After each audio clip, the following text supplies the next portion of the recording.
पुस्तक का नाम कैसे होगा समन्वय विज्ञान और अध्यात्म का। ऑडियो 1। देवियों भाइयों, विकास क्रम में आज हम कहाँ पहुँचे हैं, आइए जरा इस पर विचार करें। विज्ञान के इस युग में आज से 500 वर्ष पूर्व का व्यक्ति यदि कहीं हो और वह आकर हमारी इस दुनिया को देखे तो कहेगा कि यह कितने अचंभे की दुनिया है, यह भूत पलीतों की दुनिया है। यदि वह सड़कों पर, रेल पटरियों पर जाएगा तो वहां से भाग खड़ा होगा, क्योंकि लोहे की पटरियों पर भागने वाली रेलगाड़ियां और आसमान पर उड़ने वाले हवाई जहाज पुराने जमाने के लोगों के लिए अचंभे की बातें थी। दिल्ली से बोलने वाला व्यक्ति इंदौर में बैठे हुए व्यक्ति से ऐसे बातें करता है जैसे वह सामने ही बैठा है। आज के इस विज्ञान की प्रगति के क्या कहने, उसने टेलीविजन से लेकर न जाने क्या क्या बना लिया है। एक जमाना था जब तीर कमानों से लड़ाइयां लड़ी जाती थी और जब आदमी के शरीर में तीर चुभ जाता था तो उसे निकालने के लिए घोड़ों की पूंछ से रस्सी बांध दी जाती थी और घोड़े को भगा दिया जाता था। तब कहीं जाकर तीर बड़ी मुश्किल से शरीर से बाहर निकलता था। व्यक्ति बच गया तो बच गया, मर गया तो मर गया। पुराना जमाना था। आज मेडिकल साइंस ने, सर्जरी की साइंस ने न जाने क्या से क्या चमत्कार दिखा दिए। शरीर के भीतर की चीजें दिखाने से लेकर निकाल बाहर करने तक के कितने चमत्कार विज्ञान ने कर दिखाए हैं। यह मनुष्य की बुद्धि का चमत्कार है, विज्ञान का चमत्कार है। यह हमारा जमाना वैज्ञानिक चमत्कारों का जमाना है। पिछली शताब्दियों में मनुष्य ने जो प्रगति की और जो विकास किया, उसकी तुलना में आज की दुनिया कुछ मायने में बहुत आगे है। संसार के बारे में कहा जाता है कि इसको बने हुए 10 लाख वर्ष हो गए। इन 10 लाख वर्षों में ऐसा वक्त कभी नहीं आया जैसा कि आज हमारे और आपके सामने सुख और सुविधाओं से भरा हुआ है। टेक्नोलॉजी और बौद्धिक दृष्टि से हमारा युग और समय कितना प्रगतिशील और समृद्धिशाली है, कहा नहीं जा सकता। पिछले दिन प्रगति के दिन तो नहीं थे, अवसाद के दिन थे, लेकिन गिरावट के दिन तो नहीं थे। मनुष्य इतना नीचे कभी भी नहीं गिरा था जितना कि वह आज गिरता हुआ चला जा रहा है। शरीर की दृष्टि से इतना खोखला वह कभी नहीं हुआ जितना कि आज हो गया है। आज हमारे लिए 1 मील चलना भी मुश्किल हो जाता है। हमारे बुजुर्ग कैसे थे? मैंने अपने नाना जी को आंख से देखा है जब वे 40 मील तक का सफर करते थे और पूर्णमासी के दिन गंगा जी नहाने जाया करते थे। हमारे नाना जी सवेरे सफर करने के लिए निकलते थे और रात में ही गंगा जी जा पहुंचते थे। सवेरे स्नान किया और वहां से रवाना होकर 40 मील दूर शाम को घर आ जाते थे। 80 मील का 2 दिन का यह सफर आज हमारे लिए मुश्किल है। आज हम नहीं चल सकते। शारीरिक दृष्टि से हम दुर्बल होते हुए चले गए। दाम्पत्य जीवन में जिसमें कि सुख और सौभाग्य की गरिमाएं रहती थी और संतोष की धाराएं बहती थी, जहां राम और सीता हुआ करते थे, जहां एक दूसरे के प्रति निष्ठा और विश्वास का क्या कहना। रामायण में एक प्रसंग आता है जब लव कुश ने देखा कि हनुमान जी और लक्ष्मण जी अश्वमेध के घोड़े को लिए चले जा रहे हैं तो उन्होंने पूछा, आप लोग कौन हैं? उत्तर मिला, मैं लक्ष्मण हूँ और मैं हनुमान हूँ। उन्होंने कहा, आप वही लोग हैं जिन्होंने हमारी माँ को जंगल में वनवास में अकेला और असहाय छोड़ दिया था। लक्ष्मण ने आंखें नीची कर ली। बच्चों ने कहा, अच्छा तो अब हम आपको मजा चखाते हैं। बस लवकुश ने हनुमान जी को पकड़ लिया और उनकी पूंछ पेड़ से बांध दी। लक्ष्मण जी को भी पकड़ा और एक रस्सी से पेड़ से बांध दिया और माँ के पास गए। माँ से कहा, माँ यही वे आदमी हैं जिन्होंने आपको जंगल में अकेला छोड़ दिया था। माँ, हम इनको अब मजा चखाते हैं। माँ ने कहा, नहीं बच्चों, ये तुम्हारे पिता के भाई हैं और तुम्हारे पिताजी के प्रति मेरी कितनी गहन निष्ठा है तुम नहीं जानते। मुझे वनवास के लिए किस लिए छोड़ा गया? संसार के इतिहास में दाम्पत्य जीवन के आदर्श उपस्थित करने के लिए। तुम्हारे लिए यह मुनासिब नहीं कि अपने बुजुर्गों का अपमान करो, इनको छोड़ देना चाहिए। राम ने जब मुझे वनवास भेजा था तब भी उनका मन, मेरा जीवन, मेरा स्वरूप और मेरे आदर्श विश्व के सामने एक अभूतपूर्व उदाहरण रखने का था। उन्होंने कष्ट उठाए तो क्या, पर पुराने जमाने के दाम्पत्य जीवन की आज के हमारे दाम्पत्य जीवन से तुलना नहीं हो सकती। आज जिसकी आग में सारा विश्व जल रहा है, यूरोप जल रहा है, अमेरिका जल चुका है, और वही आग धधकती हुई हमारे हिंदुस्तान की तरफ बढ़ती चली आ रही है। रूप का भूखा मनुष्य, धन का भूखा मनुष्य, सेक्स का भूखा मनुष्य दाम्पत्य जीवन के महान आदर्शों को भूलता हुआ चला जा रहा है और सारी दुनिया में एक तहलका मचता चला जा रहा है। शमशान के तरीके से मनुष्य जलता चला जा रहा है। अमेरिका जैसे संपन्न देशों में जहां हमारे बच्चे भाग करके वहां न जाने क्या क्या सीखने जाते हैं, वहां की जितनी प्रशंसा की जाए कम है। लेकिन वहां का दाम्पत्य जीवन व गृहस्थ जीवन इतना जटिल और घटिया होता चला जा रहा है कि आदमी के मस्तिष्क पर टेंशन ही टेंशन सवार रहता है। सारी रात वह आदमी को चैन नहीं पड़ता। ट्रैंक्विलाइजर की गोलियां खाकर लोग रात गुजारते हैं। Blood pressure, heart disease, diabetes, न जाने क्या क्या बीमारियां घेरे रहती हैं। खाने की चीजों का ठिकाना नहीं। मेरा एक मित्र है, वहाँ इंजीनियरिंग कॉलेज में पढ़ाता है। वह कहता है, हम पानी नहीं पीते, यहाँ बराबर फलों के जूस की बोतलें आती रहती हैं और सारे दिन हम पानी की जगह पर फलों का जूस पीते रहते हैं। पहले आदमी सूखी रोटी खा करके सुख चैन की सांस लिया करता था और विश्वास दिलाया करता था कि हम सुखी लोगों में से हैं। हमारे बच्चे अभिभावकों के प्रति जैसे निष्ठावान होने चाहिए थे, नहीं हैं। अब श्रवण कुमार की सिर्फ कहानियां हैं। ये चाहें तो आप पढ़ सकते हैं, चाहे तो आप सुन सकते हैं। आपको श्रवण कुमार देखने का सौभाग्य अपने घर में अब नहीं मिल सकता। आपको रामायण काल की कहानी किताब में पढ़नी चाहिए, पर आपको यह उम्मीद नहीं रखनी चाहिए कि आपके घर में बच्चे राम और सीता जैसे हों। पिता का मन संदेह से भरा हुआ पड़ा है कि हमारे 5 बच्चे हैं, लेकिन बड़े होने पर न जाने क्या होगा। हमारा सामाजिक जीवन, राष्ट्रीय जीवन, हमारा आर्थिक जीवन कितना जटिल और कितना जकड़ा हुआ बनता चला जा रहा है। विज्ञान की प्रगति के बावजूद, धन की प्रगति के बावजूद इंसान के लिए एक अजीब समस्या उत्पन्न होती चली जा रही है। इसे आपको समझना पड़ेगा, इस पर विचार करना पड़ेगा कि ऐसा आखिर क्यों है। मित्रों, आप लोगों के ऊपर, नई पीढ़ी के ऊपर वो जिम्मेदारियां आ रही हैं, आएंगी और आनी चाहिए। आप लोगों को व्यक्तिगत जीवन, राष्ट्रीय जीवन, सामाजिक जीवन और आर्थिक जीवन की कठिनाइयों को हल करना पड़ेगा। आप लोगों में से अधिकांश को वह रोल अदा करना पड़ेगा जो कि राष्ट्रीय जीवन और व्यक्तिगत जीवन को विकसित करने के लिए किया जाना चाहिए। जिम्मेदारियां अपनी जगह पर रहेंगी और इसके लिए श्रम बहुत करना पड़ेगा। आज राष्ट्र के सामने, व्यक्ति के सामने अनेकानेक समस्याएं हैं जो यह कहती हैं कि हमको हल किया जाए। किस तरीके से हल किया जाए, मैं आपको एक छोटा सा फॉर्मूला देकर जाना चाहता हूँ। आप लोगों में से किसी आदमी को, खास तौर से विद्यार्थियों को, अगले दिनों कुछ जिम्मेदारियों के वजन अपने कंधों पर उठाने पड़ेंगे और आप लोगों को वे काम करने पड़ेंगे जो कि राष्ट्र निर्माताओं को करने पड़े हैं। तब आपको किस आधार पर व्यक्ति का निर्माण, समाज का निर्माण, राष्ट्र का निर्माण और आज की उलझी हुई समस्याओं को हल करने के लिए क्या करना होगा, इसके लिए एक फॉर्मूला यह है कि व्यक्ति को अपने अंतःकरण में प्रवेश करना पड़ेगा। समस्याओं के हल बाहर नहीं बल्कि भीतर तलाश करने पड़ेंगे। समस्याएं बाहर से पैदा नहीं होती, समस्याएं भीतर की हैं और बाहर दिखाई देती हैं।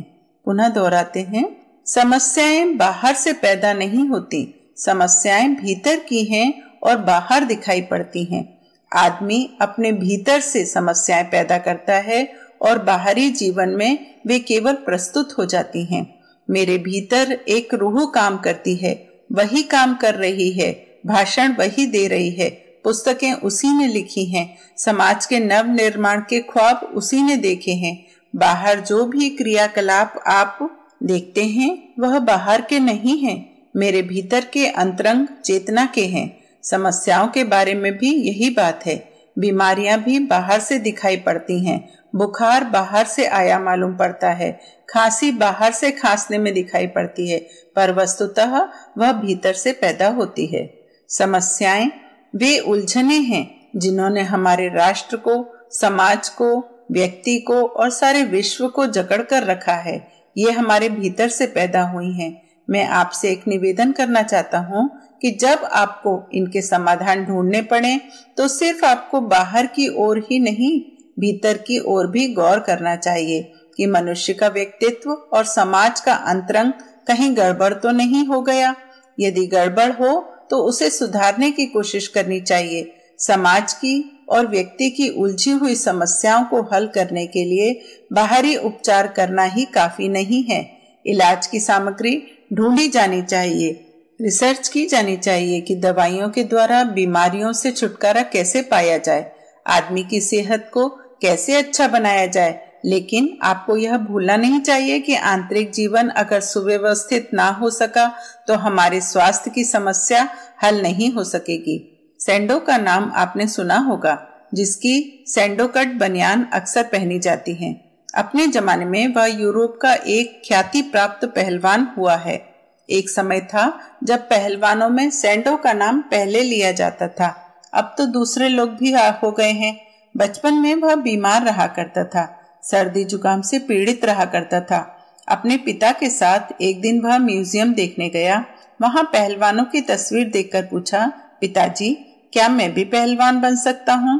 पिता ने कहा हाँ।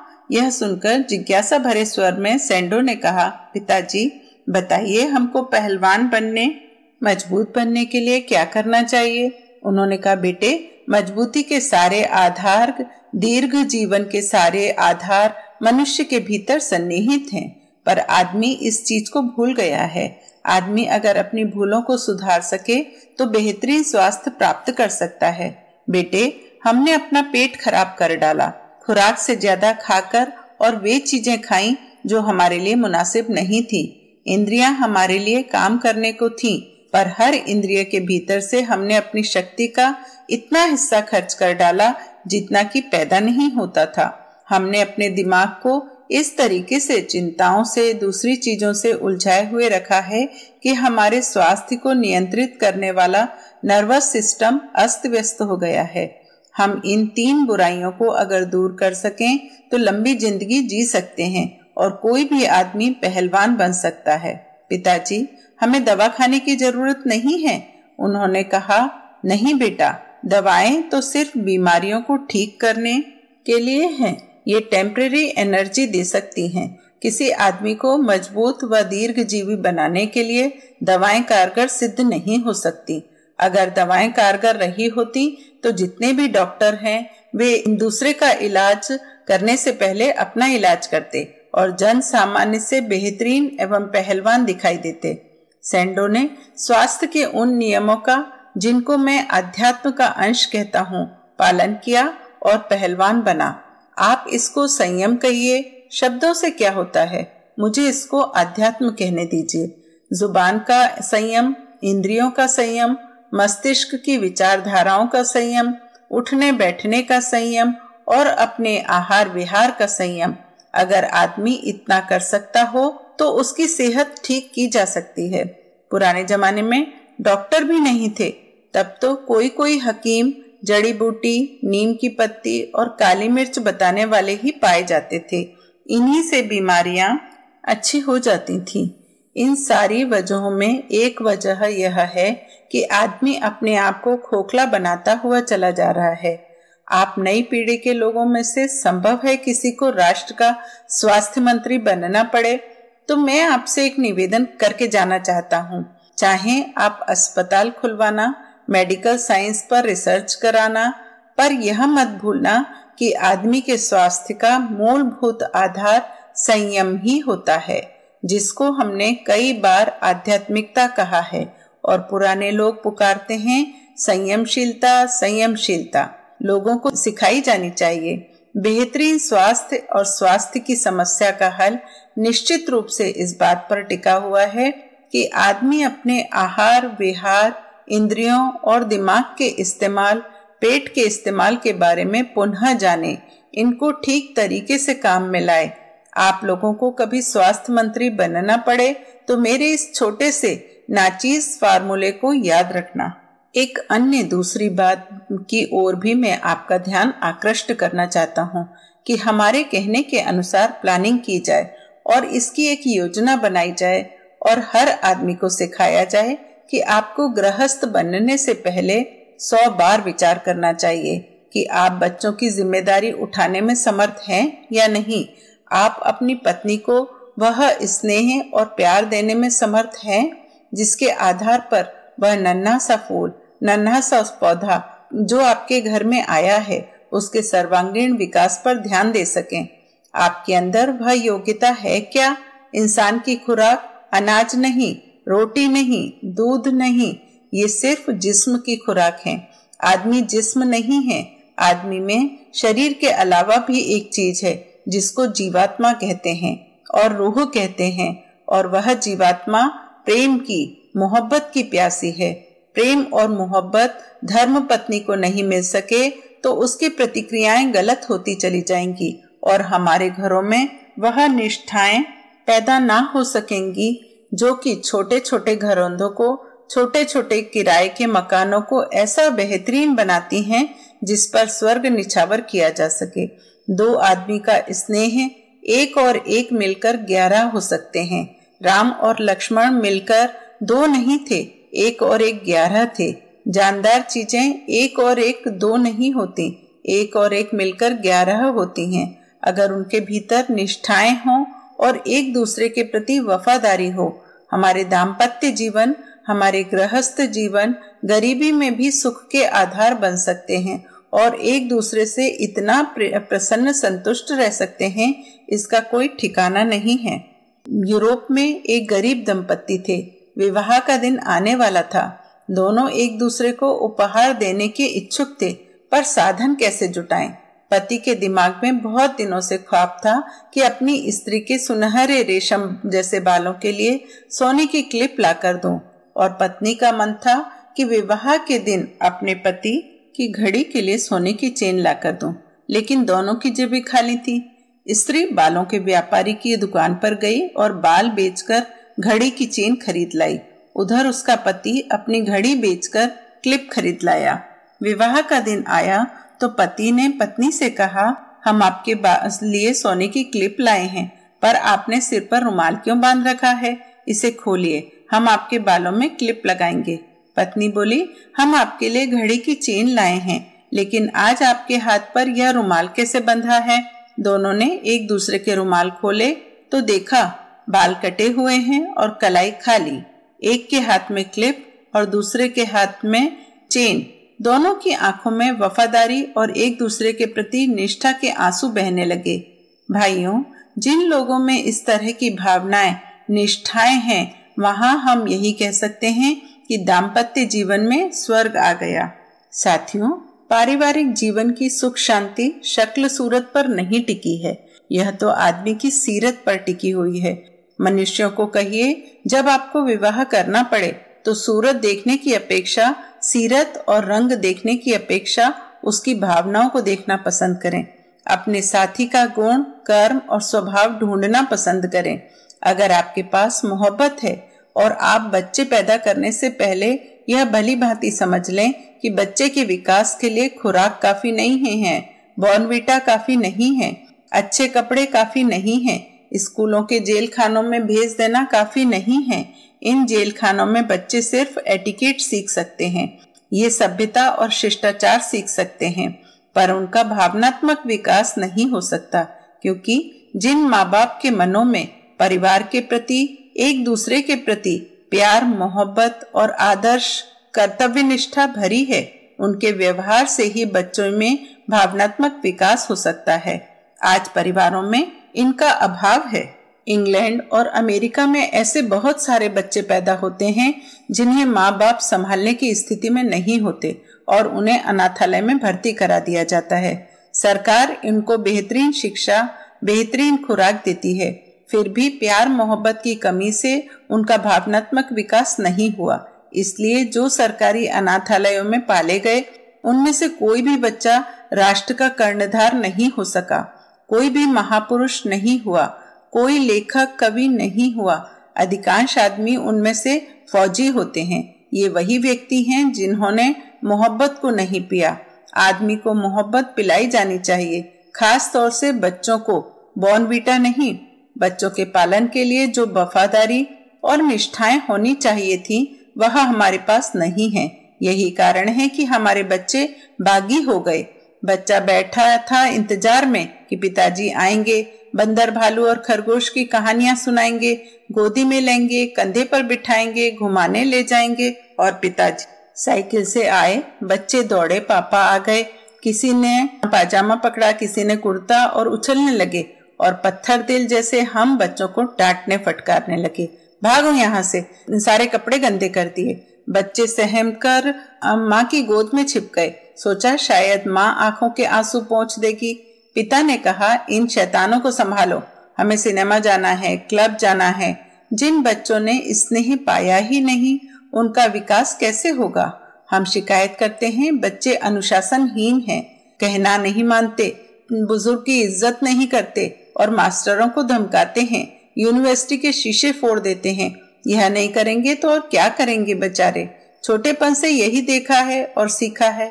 इसे रोकने की जिम्मेदारी मास्टरों, अध्यापकों की नहीं, वरन उन लोगों की है जिन्होंने बच्चे पैदा किए, किंतु उससे पहले यह नहीं सोचा कि हमारे पास मोहब्बत नहीं है तो भगवान को क्यों बुलाएं।